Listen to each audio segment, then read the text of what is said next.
Si ce soir t'arrives pas à dormir, cette vidéo va le faire pour toi. Voilà le premier épisode d'Histoire du soir, et ce soir tu vas te laisser guider par l'histoire de Baraka, un jeune enfant vivant dans un petit village d'Afrique. Et si actuellement t'es en train de scroller le soir dans ton lit, je te mets au défi de rester jusqu'à la fin de la vidéo, mais je suis persuadé que tu vas t'endormir avant. Alors avant de commencer, pose ton téléphone pour te laisser guider par l'histoire, et surtout si t'as des problèmes de sommeil ou d'anxiété, télécharge Quieto. C'est la meilleure app pour apaiser ton quotidien et surtout retrouver l'énergie que t'avais pendant tes journées. Alors sur ce, ouvre grand tes oreilles, ça commence. Ce soir, nous partons loin d'ici, très loin, dans un pays de terre chaude et de grandes étoiles où la nuit ne fait peur à personne.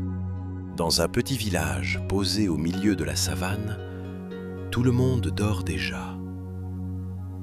Les feux ne sont plus que des braises, et l'air sent encore la terre chaude et la fumée douce. Au milieu de tous les autres, il y a un garçon qui s'appelle Baraka. Et ce soir, Baraka n'arrive pas à trouver le sommeil. Alors il reste allongé sur sa natte, à écouter tous ceux qui respirent autour de lui. Et surtout, sa grand-mère qui dort juste à côté. C'est elle qui lui a dit un jour que la nuit, la savane appartient à ceux qui savent se taire. Alors Baraka se lève sans faire le moindre bruit. Dehors, la lune est énorme et toute blanche, et elle éclaire la savane comme une grande lampe posée sur le monde.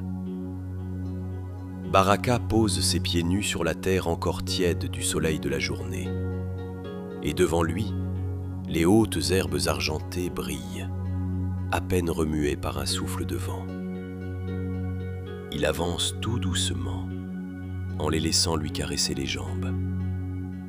Et il n'a pas peur, parce que la nuit le connaît. Quelque part au loin, un oiseau appelle, une fois, puis se tait. Et il ne reste plus que ce silence immense et doux qui s'étire tout autour de lui. Quand Baraka arrive près du grand arbre aux longues branches plates, tout en haut de la colline, il s'arrête d'un coup. Parce que là, devant lui, dans la lumière de la lune, il y a une forme immense et silencieuse. Une girafe.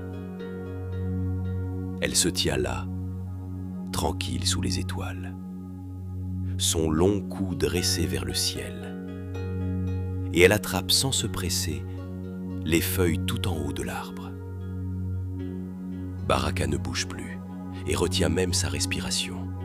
Parce qu'à côté de la grande girafe, il y en a une toute petite,